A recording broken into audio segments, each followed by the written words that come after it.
Hello students आज मैं आपके सामने आपका जो पेपर है सीएमए इंटरमीडिएट का जून 2025 का इसका पूरे पेपर का सॉल्यूशन डिस्कस करूंगा। ठीक है, तो सेक्शन ए का जो फर्स्ट क्वेश्चन है इसमें जो स्टार्टिंग के 15 क्वेश्चन है वो आपके एमसीक्यू क्वेश्चन है। ठीक, करना स्टार्ट करते हैं। विच of the following statement is correct. तो मैं ज्यादा टाइम नहीं लूंगा आपका, ठीक है, फटाफट से करेंगे। तो कौन सा स्टेटमेंट क्या है, करेक्ट है। तो financial account of an enterprise are treated as evidence in the court of law, ये क्या आपका करेक्ट स्टेटमेंट है। उसके बाद कहते हैं when the closing stock is shown in trial balance, जब क्लोजिंग स्टॉक ट्रायल बैलेंस में दे रखा होता है, ठीक है, then at the end of the accounting year closing entry क्या करते हैं। तो जब ट्रायल बैलेंस में क्लोजिंग स्टॉक दे दिया तो उसकी कोई भी एंट्री नहीं करते। बट अगर क्लोजिंग स्टॉक आपका अगर एडजस्टमेंट में दिया होता तो हम एंट्री करते closing stock account debit to trading account.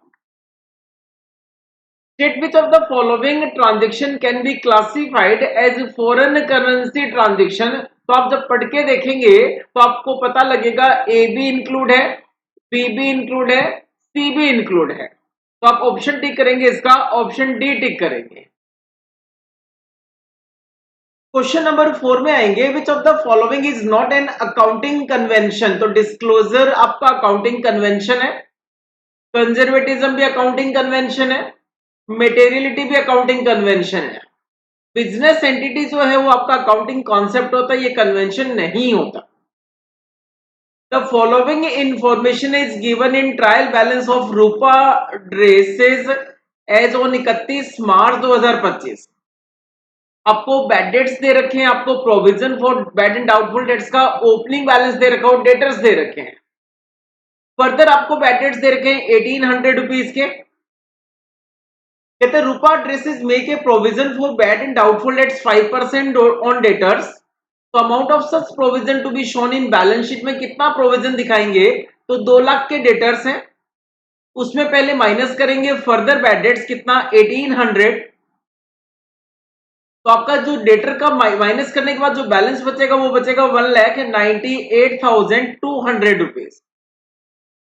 इसके ऊपर 5% का न्यू प्रोविजन क्रिएट कर देंगे तो नया जो प्रोविजन बनेगा वो बनेगा 9910।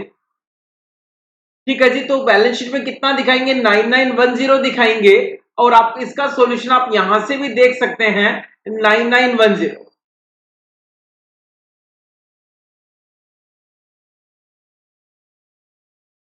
ठीक है जी, चलते हैं नेक्स्ट क्वेश्चन पे। नेक्स्ट क्वेश्चन में क्वेश्चन नंबर 6 में capital at the end of the year दे रखा है 80,000। ठीक है, capital introduce during the year additional capital है 60,000, ड्रॉइंग्स फॉर द ईयर है 40,000 and loss for the year है 1,20,000। आपको ओपनिंग कैपिटल बतानी है। तो आप ओपनिंग कैपिटल फटाफट से जो कैपिटल अकाउंट होता है उसको बना के भी बता सकते हैं। आप कह सकते हैं क्लोजिंग कैपिटल है 80,000, ड्रॉइंग्स है 40,000, एडिशनल कैपिटल है 60,000, लॉस कितना है 1,20,000। तो आपकी ओपनिंग कैपिटल आ गई कितना 1,80,000 की आपकी ओपनिंग कैपिटल आ गई। ठीक है जी, ऑप्शन ए टिक करेंगे। ठीक, तो इस टाइप से यहां पे मैंने इसका सॉल्यूशन यहां बता भी रखा है। क्वेश्चन नंबर 6 का ऑप्शन ए टिक करेंगे। क्वेश्चन नंबर 7 में state which of the following statement it's true. तो देखो ज्यादा टाइम खराब करने की रिक्वायरमेंट नहीं है। Option A is correct. Joint venture की जो लाइफ होती है वो डेफिनेट लाइफ होती है। क्वेश्चन नंबर हम आ गए 8 पे आ गए। आपको बताना है value of unsold stock on 31 March 2025 को स्टॉक की कितनी वैल्यू है। ठीक है जी, on 1 January 2025 goods cost rupees 1,32,000 के गुड्स हमने कंसाइन के मिस्टर राणा को, और जो गुड्स भेजे ना उसमें वो गुड्स भेजे हमने 20% अबव कॉस्ट से ज्यादा पे भेजे। उस गुड्स का 3/4 तो हमने सोल्ड कर दिया, तो इसका मतलब 1/4 बच गया। तो गुड्स की कॉस्ट थी 1,32,000, इसका 1/4 बच गया तो 1/4 जो स्टॉक बच गया वो बच गया 33,000 रुपीज का। ये तो कॉस्ट प्राइस है, जबकि हमें जो स्टॉक बताना है वो इनवॉइस प्राइस पे बताना है। तो मैं इसमें लोडिंग प्लस कर दूंगा 20% ऑन कॉस्ट, ये आ गया जी आपका 6600। तो जो इनवॉइस प्राइस आया गुड्स अनसोल्ड वो आ गया 39,600 रुपीज। इसमें जो कंसाइनर के खर्चे दे रखे हैं वो डायरेक्ट खर्चे दे रखे हैं 4,000 रुपीज। ठीक है जी, तो इसमें मैं प्रोपोर्शनेट एक्सपेंसेस ऑफ कंसाइनर 4,000 का 1/4 ऐड करूंगा, ये आ गया 40,600 रुपीज। कंसाइनी के खर्चे डायरेक्ट खर्चे नहीं है इसलिए ऐड नहीं करना है, तो इसका ऑप्शन टिक करेंगे, ऑप्शन डी टिक करेंगे। क्वेश्चन नंबर 9 में दे रखा है रेखा ने ड्रॉ किया a bill of exchange on Riba 20,000 का, payable in 3 months. On the due date Riba could not make the payment. ठीक है, और उसके ऊपर नोटिंग चार्जेस हुआ 100 रुपीज। मतलब जो 20,000 का बिल था वो बढ़ के हो गया जी नोटिंग चार्जेस जोड़कर 20,100 रुपए का हो गया। ठीक, उसको रिन्यू कराया 12% इंटरेस्ट के हिसाब से नेक्स्ट 3 मंथ्स के लिए। तो अगर 20,100 पे हम इंटरेस्ट लगाएं 12% और 3 महीने का इंटरेस्ट निकाले तो ये अप्रोक्स बनेगा 603 के आसपास बनेगा। तो ये आ गया जी आपका 20,703 का नया बिल आ गया। ठीक है जी, नेक्स्ट क्वेश्चन पे आएंगे, क्वेश्चन नंबर 10 पे। State which of the following statement is not true relating to accounting standard 10। तो no recognition criteria for fixed asset are laid down, ये क्या है जी आपका इनकरेक्ट स्टेटमेंट है। नेक्स्ट क्वेश्चन दे रखा है B and C entered into a joint venture. ठीक है जी, for export of Indian handicraft goods to overseas customer, और बी ने 2 लाख के गुड्स सेंड किए टू सी को। सी ने 1,75,000 के जो गुड्स थे उनको 2,10,000 पे एक तरह से सेल कर दिया। मतलब 1,75,000 का गुड्स जो था 2,10 पे बेच दिया, मतलब 35,000 का प्रॉफिट हुआ। अगर मैं प्रॉफिट का परसेंटेज निकालू कॉस्ट के ऊपर तो 35,000 डिवाइड बाई 175 इंटू 100, तो प्रॉफिट परसेंटेज ऑन कॉस्ट आ गया 20% का प्रॉफिट आ गया। क्वेश्चन में देखा है रिमेनिंग जो स्टॉक बचा 2 लाख में से 175 के गुड्स सेल कर दिए, तो रिमेनिंग स्टॉक बचा जी 25,000 का। And remaining stock at the same gross profit पे ले लिया उसको, तो 25,000 का 20% ग्रॉस प्रॉफिट हो गया कितना 5,000 रुपीज। तो गुड्स कितने पे वैल्यू किया गया 30,000 पे वैल्यू किया गया।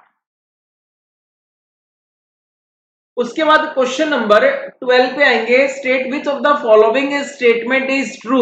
ट्रू बताना है, तो for independent branch incorporation of branch trial balance is required.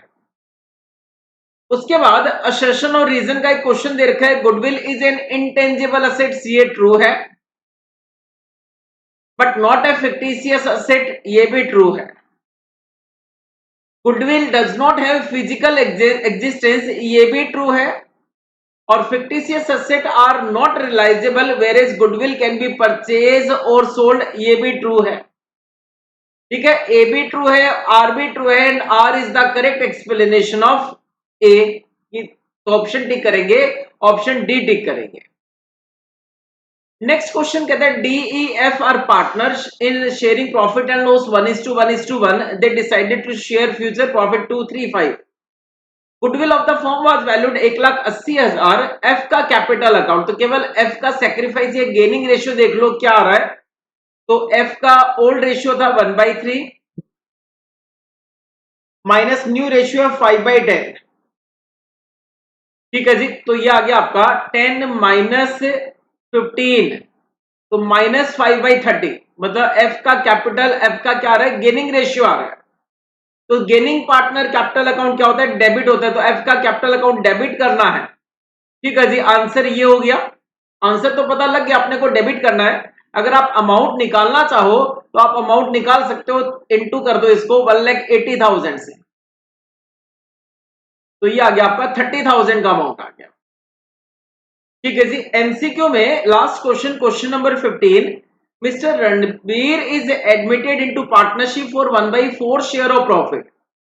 Total capital of the old partner कितना 45,000 है after all adjustment of goodwill, revaluation, fixed asset, liabilities, other what amount should be brought in by the new partner as his share of capital at the time of admission?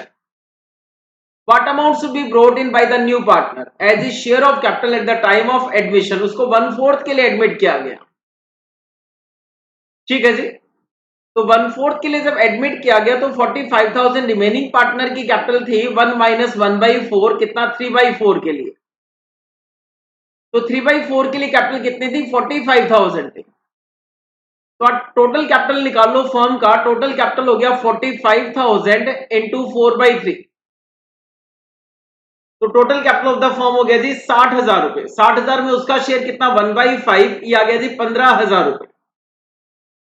अब कहते हैं mister Ranbir bring 20,000, अगर mister Ranbir 20,000 लाता 1/4 share के लिए, ठीक है जी, and other partner decide to adjust their capital in accordance with their profit sharing ratio, तो total capital of the firm कितना होता 20,000 है 1/4 के लिए, तो total capital of the firm कितना हो जाता 80,000 हो जाता।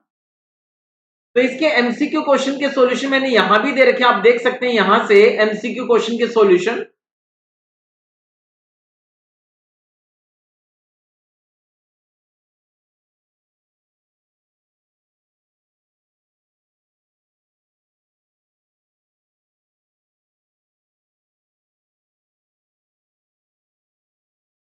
तो ये 15 क्वेश्चन के यहां पे मैंने सॉल्यूशन दे रखे हैं, ठीक है जी। उसके बाद आगे बढ़ेंगे, नेक्स्ट क्वेश्चन है क्वेश्चन नंबर 2 का A part. As per accounting standard 10 the amount of depreciation charge to the statement of profit and loss depend on certain factor. तो ठीक है जी, बहुत सारे फैक्टर्स होते हैं, जैसे कॉस्ट ऑफ असेट है ना, एक यूजफुल लाइफ ऑफ असेट है, एक हो गया आपका स्क्रैप वैल्यू हो गया, ठीक।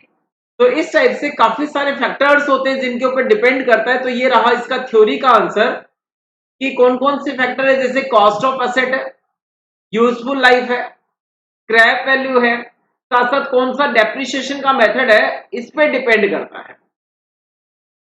उसके बाद नेक्स्ट क्वेश्चन, क्वेश्चन नंबर 2 का ए पार्ट में फर्स्ट तो हमने बता दिया मैंने, थ्योरी का है। सेकेंड पार्ट में दे रखे ABC limited purchased a motor vehicle costing ₹70 lakh, ठीक है। पूरे मोटर व्हीकल की कॉस्ट कितनी है 70 लाख है। कब खरीदा 1 अप्रैल 2024 को खरीदा, और उसमें कुछ मेजर कंपोनेंट है जिनकी कॉस्ट अलग अलग है और लाइफ अलग अलग है। तब major component of the motor vehicle consist of main body जिसकी कॉस्ट है 20 lakh, seating arrangement and furnishing cost है 30 लाख 30 लाख, एंड इंजन की कॉस्ट है 20 लाख रुपीज, ठीक है जी। यूजफुल लाइफ जो है कंपोनेंट की, मेन बॉडी की 5 ईयर्स है, सिटिंग की है 6 ईयर और इंजन की 10 years. Compute the depreciation for the year ended 31 March 2025, ठीक है जी। इसका सॉल्यूशन मैंने यहां पे कर रखा है पहले से, ठीक है। Calculate the amount of depreciation for each component of the motor vehicle. तो कंपोनेंट क्या क्या है, मेन बॉडी है, सिटिंग अरेंजमेंट एंड फर्निशिंग है, और इंजन है, ठीक है जी। क्वेश्चन आपके सामने है। कॉस्ट आपको दे रखा है 20 लाख है मेन बॉडी की, सिटिंग अरेंजमेंट की 30 लाख है और इंजन की 20 लाख है। स्क्रैप वैल्यू क्वेश्चन में गिवन नहीं है। लाइफ आपको दे रखी है कितना, मेन बॉडी की 5 ईयर्स, तो एनुअल डेप्रिसिएशन इसका आ गया कितना 4 लाख रुपए। 30 लाख है कॉस्ट और लाइफ है 6 ईयर, तो एनुअल डेप्रिसिएशन आ गया इसका 5 लाख, और इंजन का 20 डिवाइड बाई 10 किया तो इसका एनुअल डेप्रिसिएशन आ गया 2 लाख रुपीज। तो टोटल डेप्रिसिएशन अपने को बताना था for the year ended 31 March 2025, तो इन सबका टोटल कर देंगे तो टोटल डेप्रिसिएशन आ गया आपका 11 लाख रुपए आ गया, 11 लाख रुपीज। उसके बाद आएंगे क्वेश्चन नंबर 2 का बी पार्ट। उसमें first question, purchase day book और परचेज अकाउंट में क्या डिफरेंस है। चलो जी, इसका सॉल्यूशन आप यहां से देख सकते हैं। परचेज बुक और परचेज अकाउंट का डिफरेंस यहां से पढ़ सकते हैं। उसके बाद रेक्टिफाई द फॉलोइंग एरर्स। ठीक है, इसका सॉल्यूशन करते हैं। तो क्रेडिट सेल किया वरुण को 7000 का, ठीक है जी। गलती से 200 रुपए ज्यादा रिकॉर्ड कर लिया, तो नॉर्मल एंट्री होती है सेल की, Varun account debit to sales account. अब ये एंट्री हमने 200 से ज्यादा दिखा दी, तो मैं एंट्री को रिवर्स कर दूंगा, sales account debit to Varun account कितना 200 से एंट्री कर दूंगा, ये इसका रेक्टिफिकेशन हो जाएगा। उसके बाद आगे इसी तरह से क्रेडिट परचेज क्या फ्रॉम रमन से 9000 का, गलती से ज्यादा परचेज दिखा दी। परचेज की एंट्री होती है purchase account debit to Raman account. अब ज्यादा परचेज दिखा दी तो इस एंट्री को रिवर्स कर दो डिफरेंस अमाउंट से, तो एंट्री हो जाएगी Raman account debit to purchase account 900 rupees से। उसके बाद goods return to Chhaya. Chhaya को जब हमने गुड्स रिटर्न किया, परचेज रिटर्न किया, तो एंट्री हुई Chhaya account debit to purchase return account. ये सही एंट्री है, बट अमाउंट हमने क्या किया, 4000 की जगह ज्यादा अमाउंट दिखा दिया 40 रुपीज से। तो ठीक है जी, रिवर्स एंट्री कर दो। एंट्री कर दो इस केस में purchase return account debit to Chhaya account कितना 40 रुपीज से। उसके बाद इसी टाइप से goods return from Paresh. Paresh ने रिटर्न किया, सेल्स रिटर्न था, एंट्री सही एंट्री होती है sales return account debit to Paresh account. 1000 से एंट्री होनी थी, बट गलती से 1400 दिखा दिया, तो इसको रेक्टिफाई कर देंगे, एंट्री कर देंगे इस केस में। ठीक, एंट्री कर देंगे Paresh account debit to sales return account कितना जी, डिफरेंस अमाउंट से 400 रुपीज से।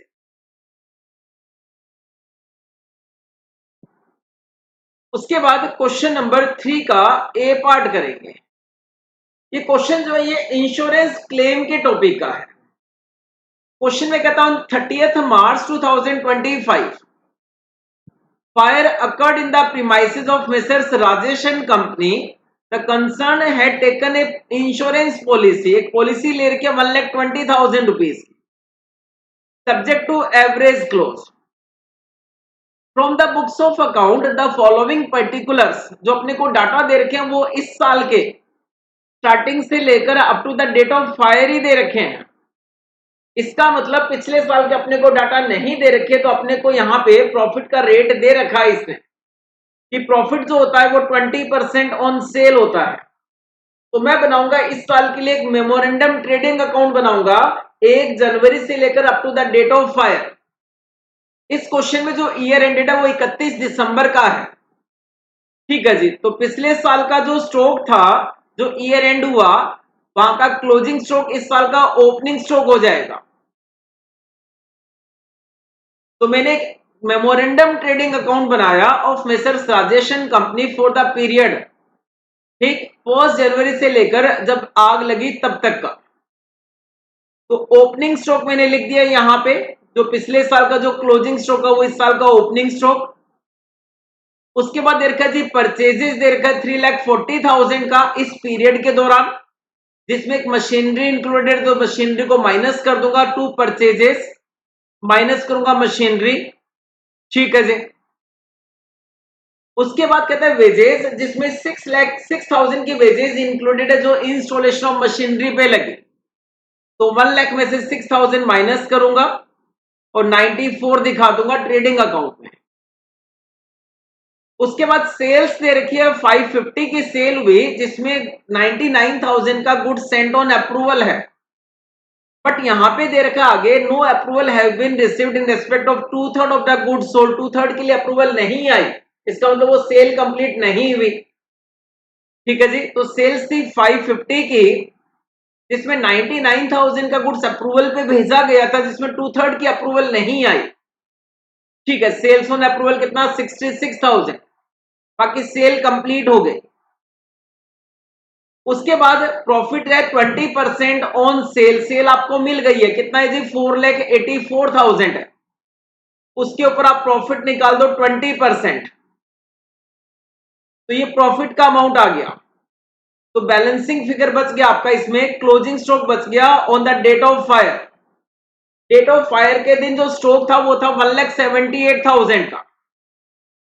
ठीक है, इसमें से कुछ स्टॉक हमने बचा लिया जो सेल्वेज स्टॉक है। सेल्वेज स्टॉक की वैल्यू है 24,600 रुपीज। इसका मतलब loss of stock by fire कितना, क्लोजिंग स्टॉक में से मैंने माइनस किया सेल्वेज स्टॉक, तो 178 का आपका क्लोजिंग स्टॉक आया on the date of fire, minus किया उसमें से सेल्वेज स्टॉक 24,600, तो लॉस ऑफ स्टॉक हो गया 1,53,400 रुपीज।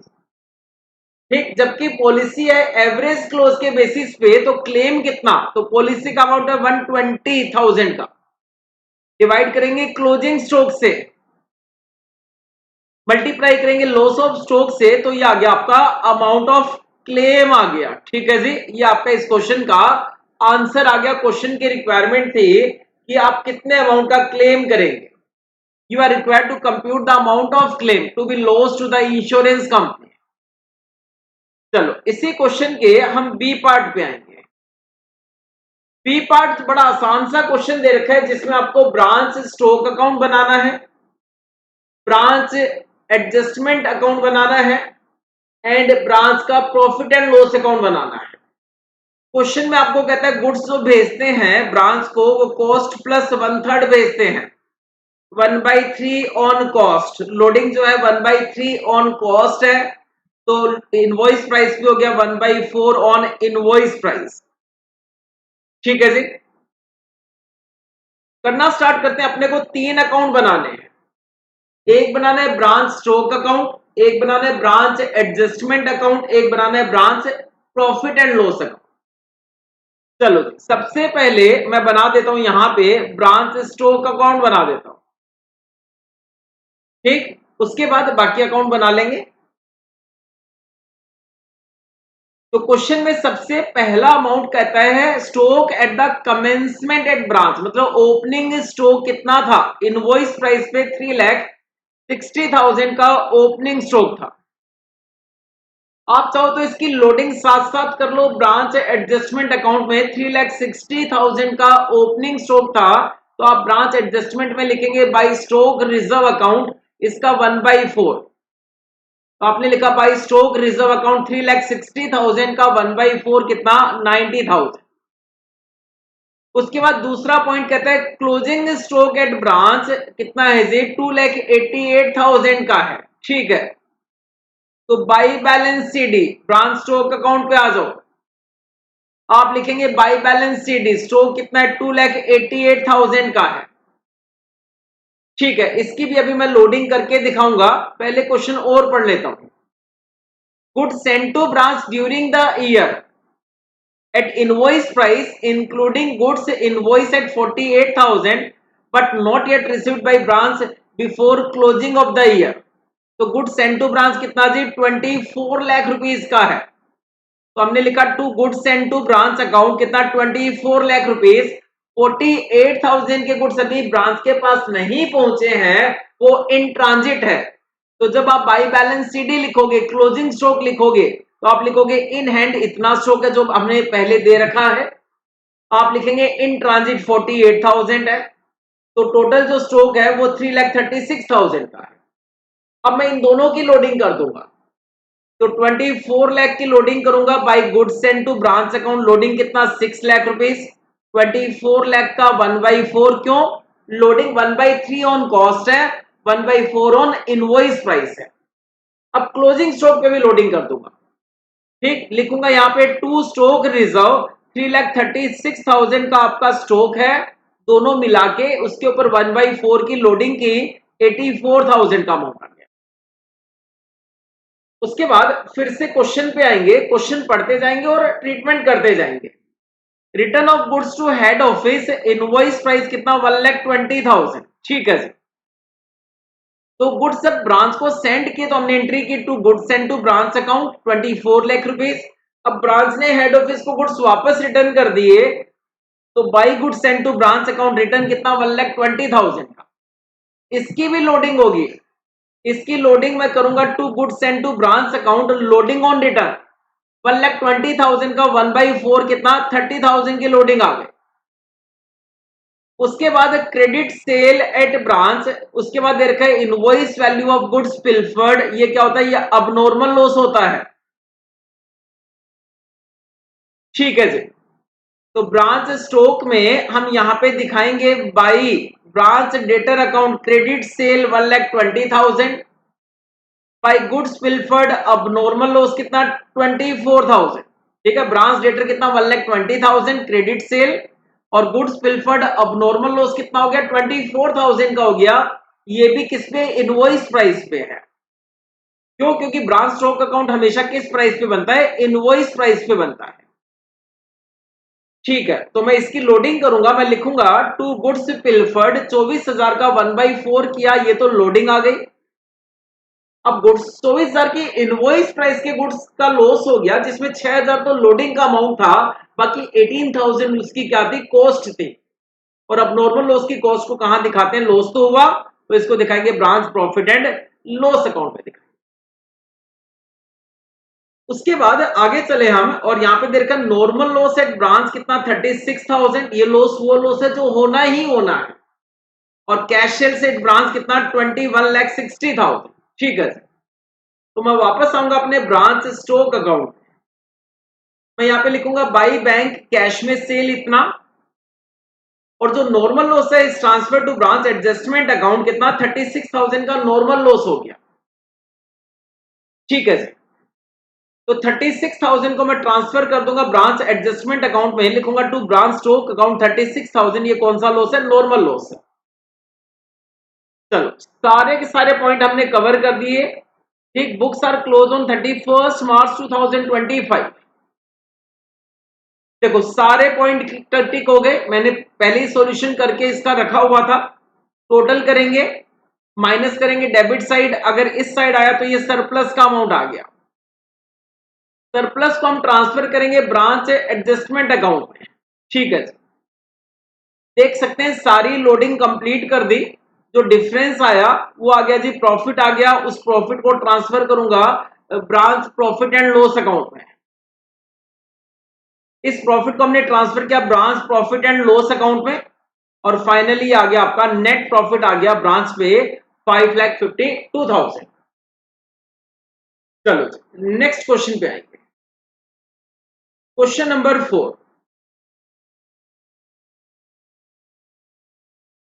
क्वेश्चन नंबर 4 अपने आप में एक बहुत बड़ा क्वेश्चन है। ये है जी सिंगल एंट्री सिस्टम का एक क्वेश्चन दे रखा है।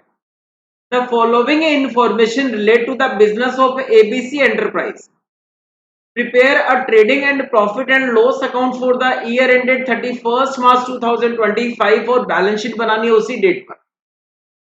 ट्रेडिंग प्रॉफिट एंड लॉस बनाना आसान है, बट इसमें वर्किंग नोट बहुत सारे बनाने हैं। ठीक है, कौन कौन से वर्किंग नोट अपने को बनाने हैं, तो देखो सबसे पहले तो आपको ओपनिंग के असेट्स और लाइबिलिटीज दे रखी है। क्लोजिंग बैलेंस शीट तो क्वेश्चन का मेन पार्ट है, तो ओपनिंग असेट्स और लाइबिलिटीज से आप क्या निकालेंगे जी, यहाँ पे ओपनिंग कैपिटल निकाल लेंगे। क्या बनाना, आपको ओपनिंग बैलेंस शीट बनानी पड़ेगी।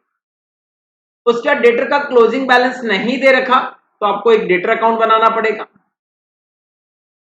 ठीक है जी, उसके बाद आगे क्वेश्चन में कैश के बहुत सारे ट्रांजेक्शन दे रखे हैं, तो आपको यहाँ पे कैश अकाउंट बनाना पड़ेगा, कैश एंड बैंक अकाउंट। तो क्वेश्चन में कहता है collection from debtors after allowing discount 15,000। ठीक है, इतना कैश कलेक्ट किया। Collection on discounting of bills of exchange, तो ऊपर तो बिल्स ऑफ एक्सचेंज आपको दे नहीं रखे। ठीक है, आपको देख के बहुत सारी असेट्स है, बहुत सारी लाइबिलिटीज है जिनका ओपनिंग और क्लोजिंग बैलेंस है। तो बिल्स ऑफ एक्सचेंज को डिस्काउंट कराया, आफ्टर डिडक्शन ऑफ डिस्काउंट, इतना डिस्काउंट देने के बाद हमें इतना हमने बैंक से कलेक्ट किया।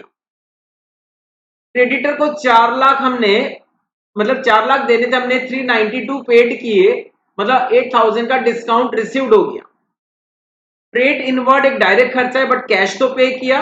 ड्राइंग 70,000 है, पेमेंट फॉर ऑफिस फर्नीचर 10,000 है, investment carrying annual interest of 6% was purchased at 95 rupees के हिसाब से आपने 200 शेयर खरीदे, मतलब 95 इंटू 200 ये हो गया 19,000 का आपने इन्वेस्टमेंट खरीदा, ठीक, जिसपे इंटरेस्ट आपको 6% मिलना था और आपने इन्वेस्टमेंट कब किया? 1 अक्टूबर को किया। इसका मतलब इंटरेस्ट कितना मिला इसके ऊपर? 200 इंटू 100 20,000, 20,000 इसकी फेस वैल्यू होगी, जिसपे 6% इंटरेस्ट इंटू 6/12। आपने इन्वेस्टमेंट खरीदे, इंटरेस्ट रिसीव की कोई बात नहीं कर रखी, तो ये इंटरेस्ट क्या हो जाएगा? ये अक्रूड इंटरेस्ट हो जाएगा। कितना? 600 रुपीज। उसके बाद एक्सपेंसेस इंक्लूडिंग सैलरीज पेड 95,000 है, ठीक है, मिसलेनियस रिसिप्ट दे रखा है।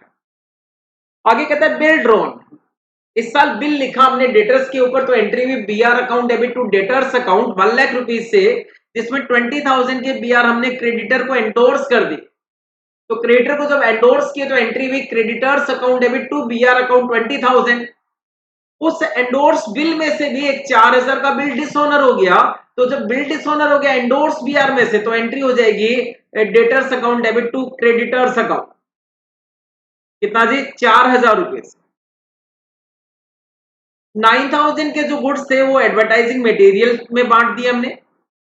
प्रॉफिट जो है 20% ऑन सेल्स है।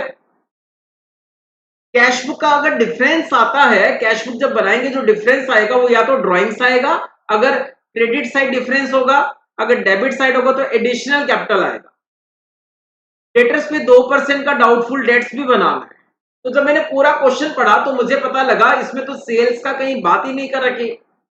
तो सेल्स में कहां से निकलेगी? या तो डेटर अकाउंट से निकलेगी, ठीक है जी, या फिर सीओजीएस होगा तो हम उस पे प्रॉफिट का परसेंटेज अप्लाई कर लेंगे। जैसे ये प्रॉफिट दे रखा है 20% ऑन सेल, तो COGS plus profit equal to sale आ जाएगी।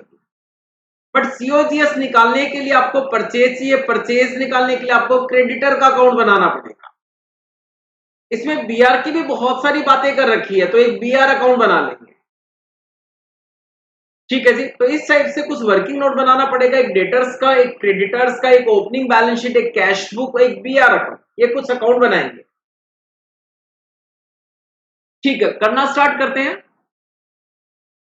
तो यहां पे मैंने इसका सॉल्यूशन आपको बता रखा है, मैं करना स्टार्ट करूंगा। सबसे पहले मान लो मैं डेटर्स अकाउंट बनाऊंगा, ठीक, और क्रेडिटर्स अकाउंट बनाऊंगा, साथ साथ मैं सारी इंफॉर्मेशन साथ साथ लेकर चलूंगा, ठीक। तो मैं स्टार्ट करूंगा इस क्वेश्चन को यहां से स्टार्ट करूंगा। तो मैंने यहां पे बना लीजिए एक ओपनिंग बैलेंस शीट बना ली। तो ओपनिंग बैलेंस शीट में पहले सारे के सारा डाटा लिख दूंगा। क्वेश्चन में कहता है फर्नीचर ओपनिंग में 60,000 का था, तो ओपनिंग बैलेंस शीट में मैंने लिखा फर्नीचर कितना? 60,000। स्टॉक दे रखा है 80,000 का, ठीक है।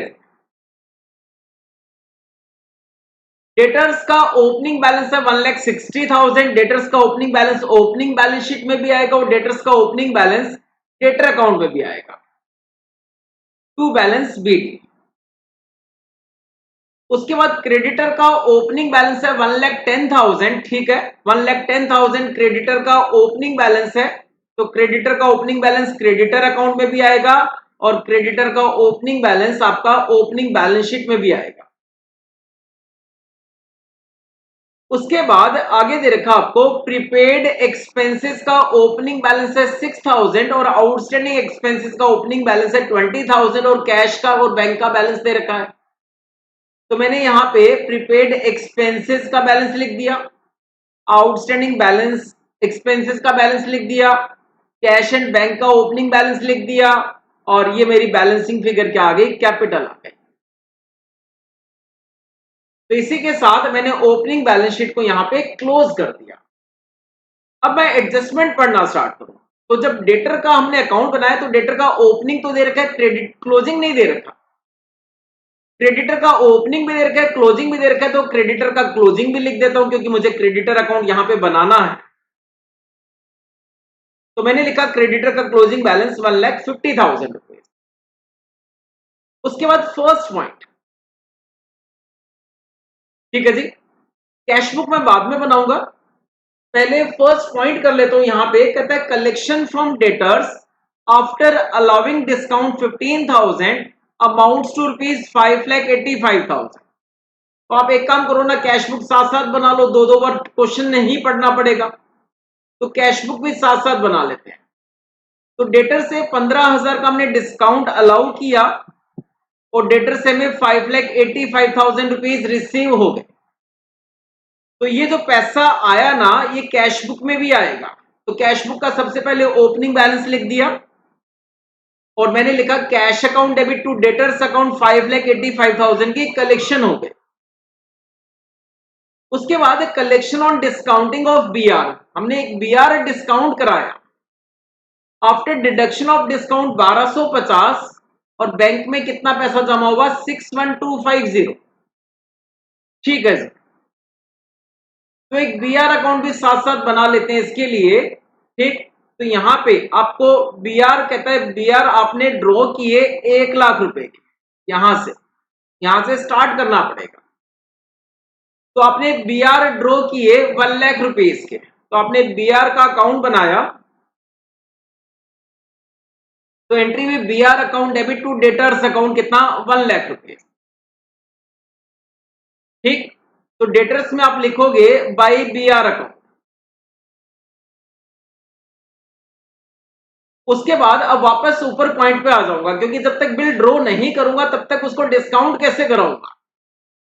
ठीक है, तो collection on discounting of bill after deduction of discount 1250, bank में कितना कलेक्ट हुआ 61,250। ठीक है, तो इसकी जो एंट्री आएगी वो बीआर अकाउंट में आएगी। तो मैंने लिखा by discounting of bill 1250, by bank account कितना 61,250। ठीक है, उसके बाद जो हमने बाई बैंक और बाई कैश की जितनी भी एंट्री होगी वो कैश अकाउंट में भी आएगी और वो आपका रेस्पेक्टिव अकाउंट में भी आएगी। तो कैश और बैंक में हमने बीआर डिस्काउंट कराया।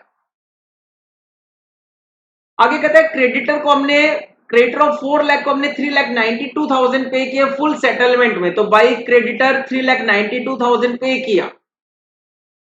ठीक, इसकी एंट्री क्रेडिटर अकाउंट में भी आएगी। तो मैं आऊंगा क्रेडिटर पे, मैं लिखूंगा to discount received 8,000 and to cash कितना 3,92,000।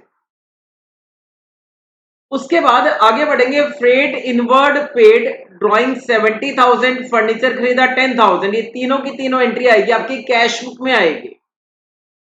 तो कैश बुक में आएंगे और कैश बुक में यहां पे देखेंगे बाई फ्रेड, बाई ड्रॉइंग्स और बाई ऑफिस फर्नीचर।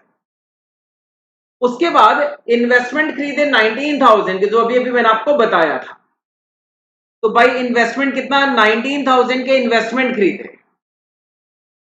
ठीक है, उसके बाद आगे दे रखा आपको एक्सपेंसेस इंक्लूडिंग सैलरीज पेड कितना 95,000। ठीक है, उसके बाद मिसलेनियस रिसिप्ट की 5,000 रुपीज की। ठीक है जी, ठीक है, उसके बाद आगे कोई कैश का ट्रांजेक्शन इसमें नहीं दे रखा, बट ये बता रखा है कैश बुक में जो डिफरेंस आएगा वो या तो ड्रॉइंग्स होगा या एडिशनल कैपिटल होगा। ठीक है, कैश का आपको क्लोजिंग बैलेंस भी दे रखा है। ठीक बात है, तभी तो जो डिफरेंस आएगा वो ड्रॉइंग्स और एडिशनल कैपिटल होगा। ठीक है जी, तो कैश बुक का क्लोजिंग बैलेंस भी आपको दे रखा है। तो आप देख सकते हैं रिसिप्ट साइड में सारे अमाउंट हो गए, पेमेंट साइड में सारे अमाउंट हो गए, तो बैलेंस जो बचा इस साइड बचा, तो ये ड्रॉइंग्स हो गया। कहने का मतलब टोटल जो ड्रॉइंग्स है वो 91,000 का ड्रॉइंग्स है। ठीक है जी, तो अब आ जाएंगे डेटर्स और क्रेडिटर्स अकाउंट को क्लोज करेंगे। तो डेटर्स में हमने क्वेश्चन यहां तक पढ़ लिया। उसके बाद कहते हैं बीआर ऑफ 1,00,000। ठीक है, 1,00,000 का बिल ड्रॉन किया, एंट्री हो गई। 20,000 वर एंडोर्स टू क्रेडिटर, तो क्रेडिटर को जब एंडोर्स किया तो एंट्री हुई creditors account debit to BR account 20,000। उसमें से 4,000 के जो एंडोर्स किया था वो डिसऑनर हो गया, तो एंट्री बनी debtors account debit to creditors account 4,000। तो बाई डेटर्स अकाउंट कितना 4,000। 9,000 के गुड्स एडवर्टाइजिंग मटेरियल में दे दिए, तो जब ट्रेडिंग अकाउंट में परचेज दिखाऊंगा तो उसमें से माइनस करके दिखाऊंगा। ग्रॉस प्रॉफिट 20% ऑन सेल है, ठीक है, और डेटर्स में 2% का प्रोविजन बनाना है, ठीक है, बैलेंस शीट में दिखाएंगे। तो अभी डेटर में मुझे सेल्स का अमाउंट नहीं पता है और मुझे डेटर्स में बाय बैलेंस सीडी नहीं पता है डेटर का क्लोजिंग बैलेंस। तो मैं पहले सेल निकाल लेता हूं। मेरा क्रेडिटर का सारा अमाउंट टिक हो चुका है, मेरा क्रेडिटर का क्लोजिंग बैलेंस आ गया, सॉरी क्रेडिटर का जो मेरा बैलेंस बचा, बैलेंसिंग फिगर जो बचा वो परचेज बच गया, ठीक है। मेरे पास सीओजीएस में आसानी से निकाल सकता हूं, तो मैंने यहां पे लिखा कैलकुलेशन ऑफ सेल, सीओजीएस निकाल लेता हूं। ओपनिंग स्टॉक 80,000, ठीक है जी, मुझे दे रखा है ओपनिंग स्टॉक, कहां दे रखा है, ये रहा।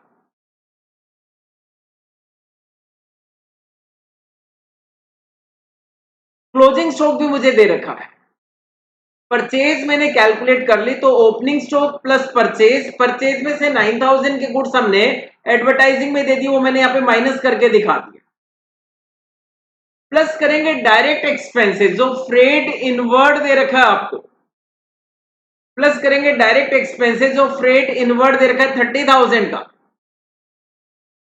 माइनस करेंगे क्लोजिंग स्टॉक, तो ये सीओजीएस आ गया, ठीक। अब कहते हैं प्रॉफिट जो है वो 20% ऑन सेल है, 1/5 ऑन सेल है, बट मेरे पास ये सेल थोड़ी है, मेरे पास तो कॉस्ट है, तो 1/5 ऑन सेल तो 1/4 ऑन कॉस्ट, तो 20% ऑन सेल तो 25% ऑन कॉस्ट, ये प्रॉफिट आ गया, तो ये क्या आ गया, आपकी सेल आ गई। तो इस सेल को मैंने यहां पे दिखा दिया और लास्ट में एक नोट डाल देना, क्योंकि इस क्वेश्चन में कहीं भी कैश सेल्स और कैश परचेज की बात नहीं है, तो आप एक नोट डाल देना कि जितनी भी सेल है, जितनी भी परचेज है, सारा क्रेडिट सेल और क्रेडिट परचेज है, ठीक। ये हमने सेल का अमाउंट वर्किंग नोट से निकाल लिया, तो बैलेंस बच गया जी, डेटर का क्लोजिंग बैलेंस बच गया, ठीक है। डेटर अकाउंट क्लोज हो गया, क्रेडिटर अकाउंट क्लोज हो गया, आपने सेल भी फाइंड कर लिया, पीआर अकाउंट को क्लोज कर दो।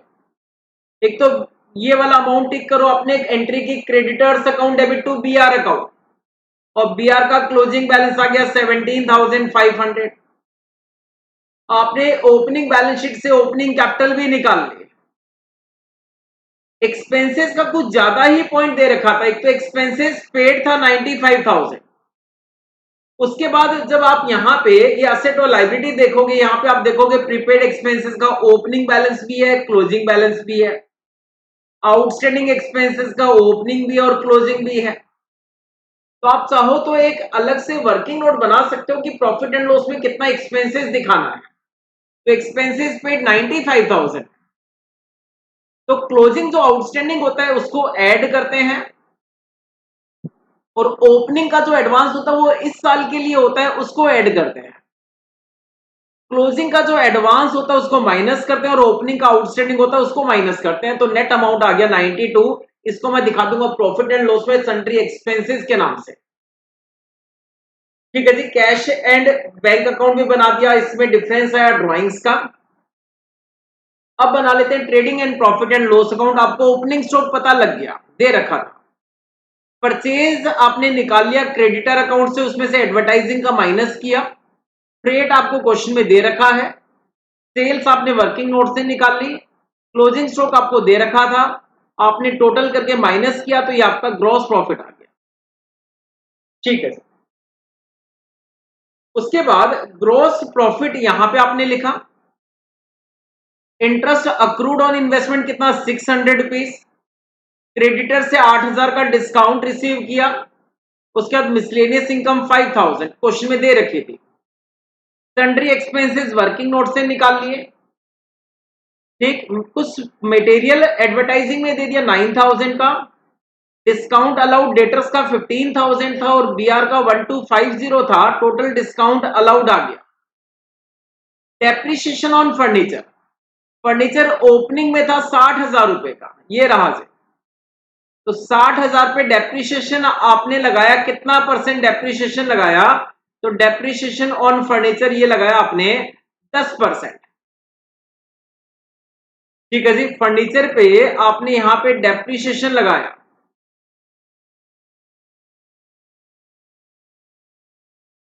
10% का रेट नहीं दे रखा, फर्नीचर पे डेप्रिसिएशन आपने कैसे निकाला? ओपनिंग में 60,000 का था,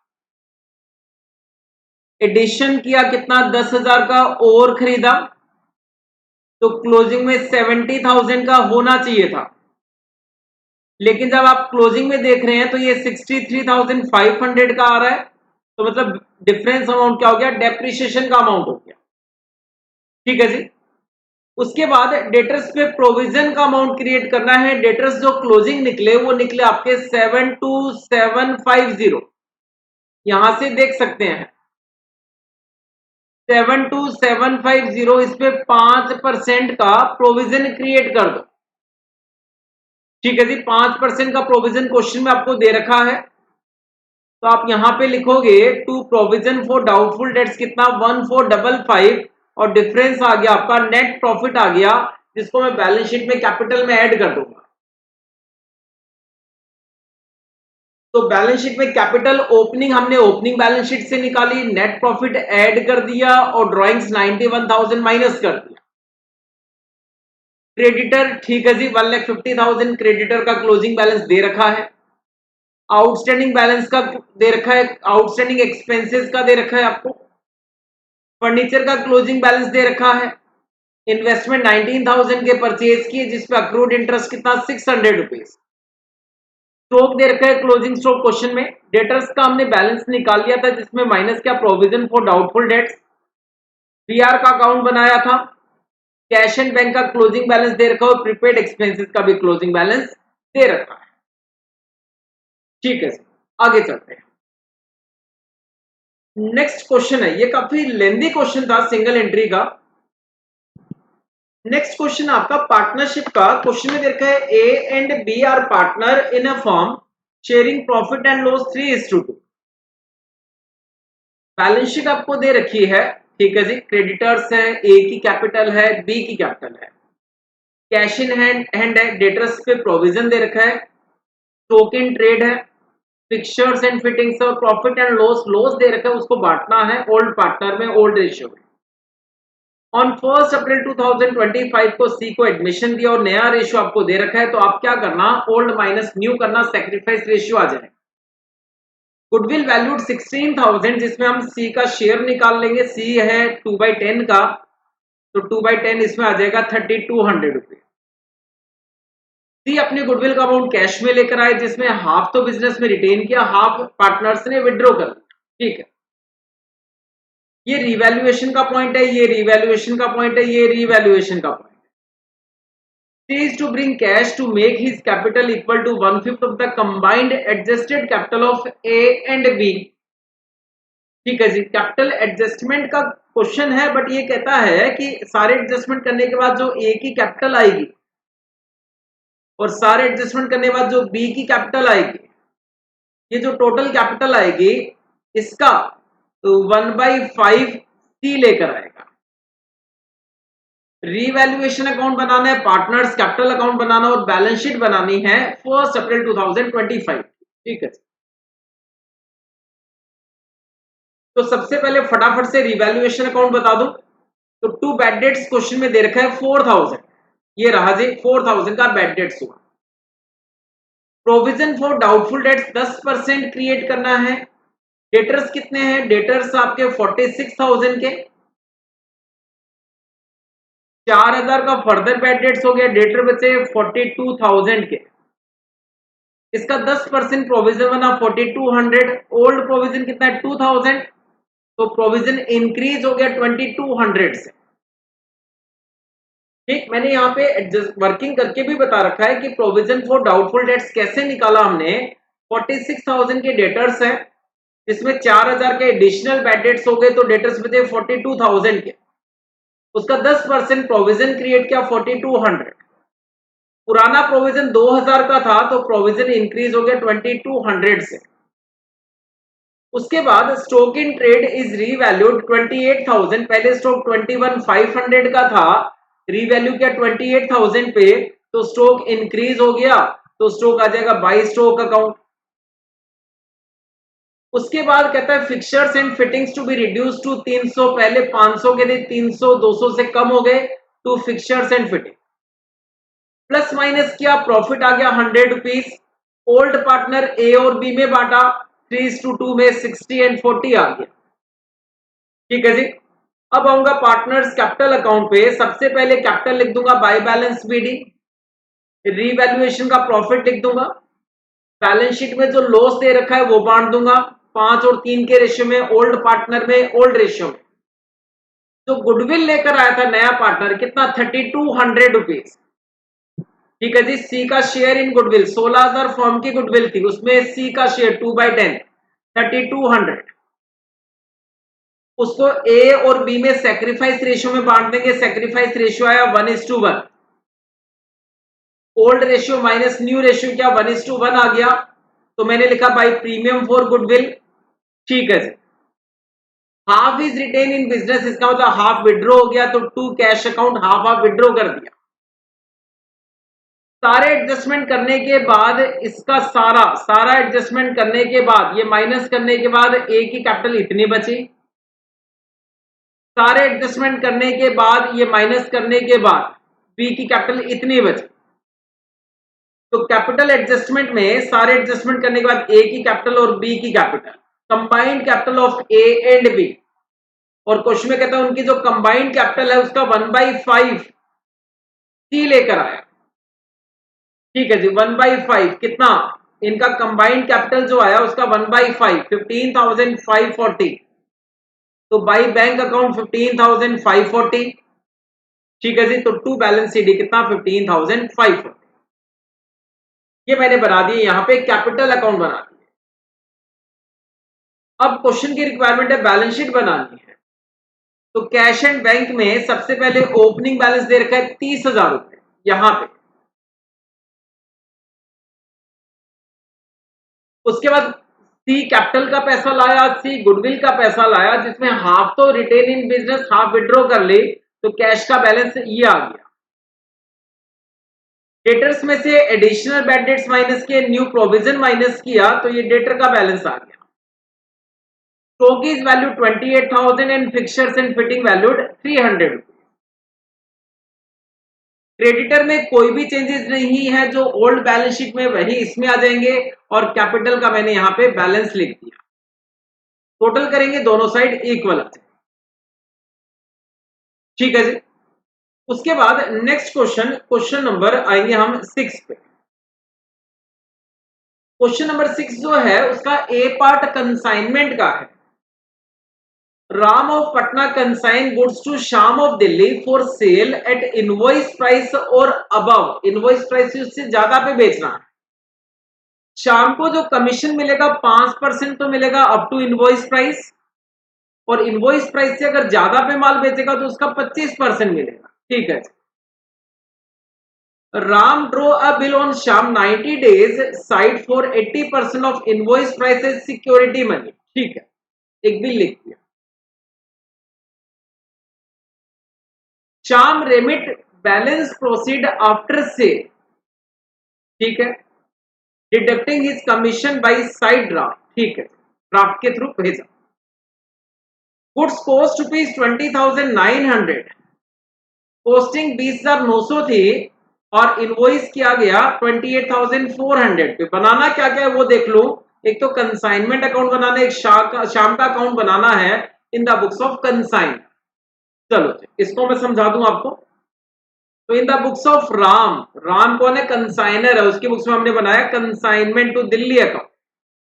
तो क्वेश्चन में दे रखा है to goods sent on consignment, invoice price कितना, 28,400 रुपीज, और उसका कॉस्ट प्राइस इतना था, तो इन दोनों का जो डिफरेंस होगा वो लोडिंग हो जाएगा। तो मैंने लिखा to goods sent on consignment account 28,400 rupees, तो by goods sent on consignment account loading कितना, दोनों का डिफरेंस 7,500 रुपीज। उसके बाद सेल्स मेड बाई शाम 26,760। ठीक है जी, बाई शाम अकाउंट सेल्स कितना, 26,760।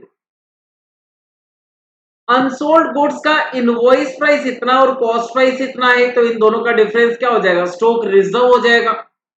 तो मैंने लिखा by stock on consignment 6,920 invoice price पे टू स्टॉक रिजर्व अकाउंट, दोनों का डिफरेंस क्या हो जाएगा, स्टॉक रिजर्व हो जाएगा। ठीक है, sight draft received up to 31 दिसंबर 6280 और बाकी जो है वो ट्रांजिट में है।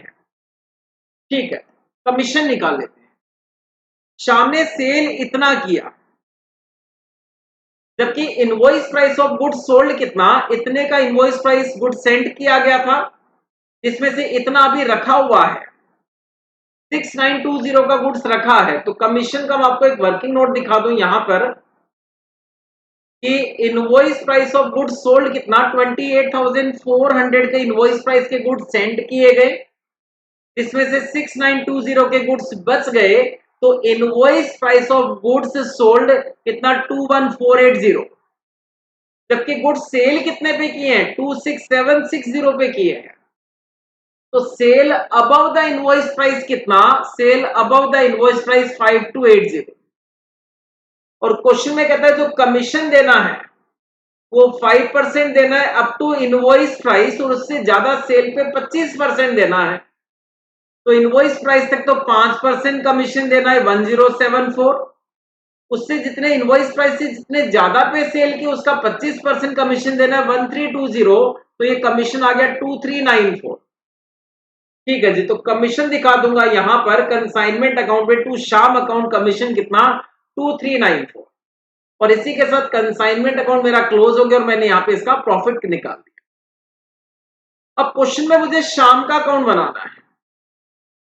ठीक है जी, टोटल वैल्यू के जो गुड्स भेजे थे उसका 80% के इक्वल क्या आ गया, बीआर आ गया। तो ये जो बीआर है ये 80% है ऑफ 28,000 कितना जी, 400। ठीक है जी,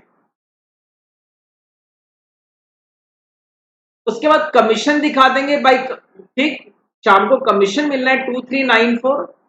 ड्राफ्ट हमने इतना तो रिसीव कर लिया, बाकी इन ट्रांजिट है, इतने की सेल हुई थी।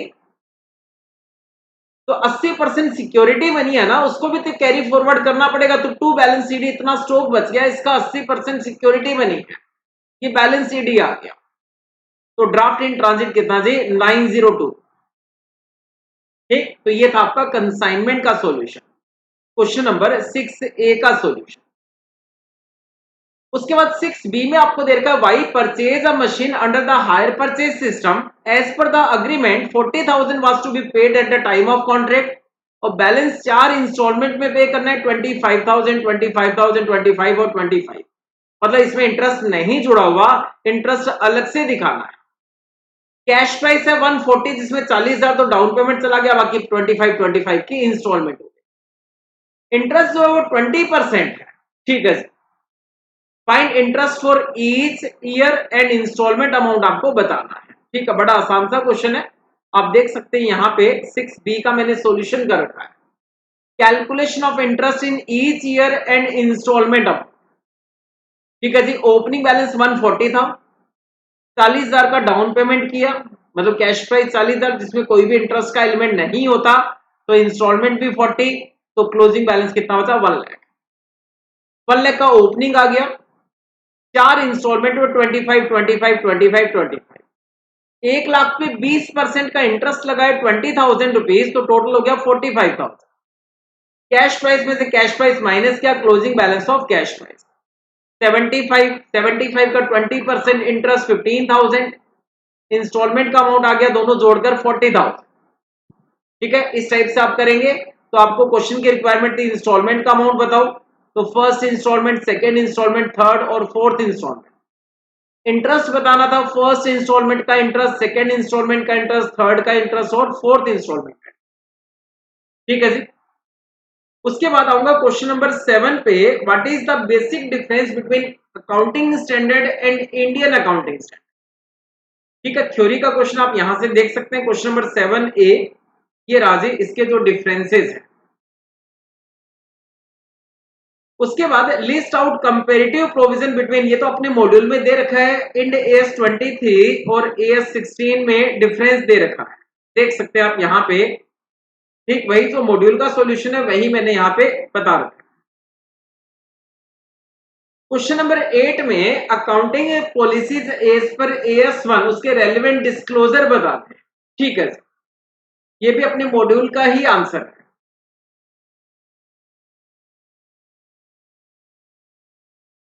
उसके बाद नेक्स्ट क्वेश्चन है आपका, ये आ गया आपका टाइमिंग डिफरेंस का क्वेश्चन आ गया।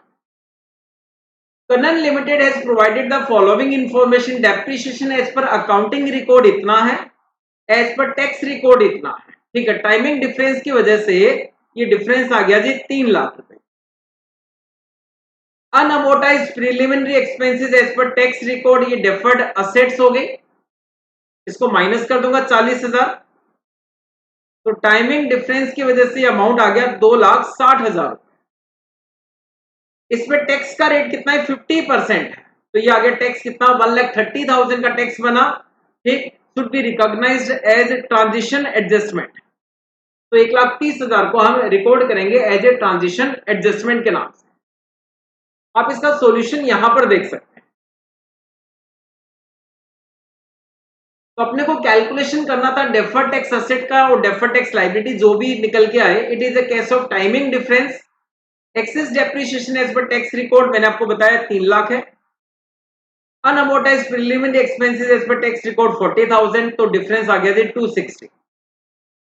Tax expenses is more than the current tax due to timing difference, तो 2,60,000 पे टैक्स निकाल देंगे और डेफर्ड टैक्स लायबिलिटी क्रिएट हो जाएगी कितना 1,30,000। आप इसको ऐसे टेबल फॉर्मेट में भी कर सकते हैं, जैसे ऐसे भी कर सकते हैं आप इसको कि excess depreciation as per tax record कितना 3 लाख, जो टाइमिंग डिफरेंस की वजह से हुआ। ये डेफर्ड टैक्स लायबिलिटी में कवर है और इस पर टैक्स बनता है कितना 50%, 1,50,000। अनअमोर्टाइज्ड प्रिलिमिनरी एक्सपेंसेस कितना 40,000, ये भी टाइमिंग डिफरेंस है बट ये डेफर्ड टैक्स एसेट है, इसमें टैक्स का बेनिफिट हुआ 20,000 का। ठीक, तो नेट डेफर्ड टैक्स लायबिलिटी आ गई 1,30,000। नेक्स्ट है जी थ्योरी का क्वेश्चन है। ठीक है, profit and loss is a point of statement and whereas is balance sheet is a period statement. ठीक, तो आप इसका आंसर यहां से देख सकते हैं। आपको सब्सक्रिप्शन का अमाउंट बताना है, इनकम एंड एक्सपेंडिचर में कितना आएगा, तो सब्सक्रिप्शन रिसीव्ड है, ठीक है जी, प्लस कर देंगे। ठीक, सब्सक्रिप्शन इनकम होती है तो क्लोजिंग आउटस्टैंडिंग प्लस करेंगे, ओपनिंग आउटस्टैंडिंग माइनस करेंगे। ठीक, ओपनिंग जो एडवांस है वो प्लस करेंगे और क्लोजिंग एडवांस को माइनस कर देंगे। तो जो नेट अमाउंट आएगा उसको दिखा देंगे कहां पे, इनकम एंड एक्सपेंडिचर में दिखा देंगे। ठीक, मैंने आपको समझा दिया है, आप यहां से इसका सॉल्यूशन देख सकते हैं।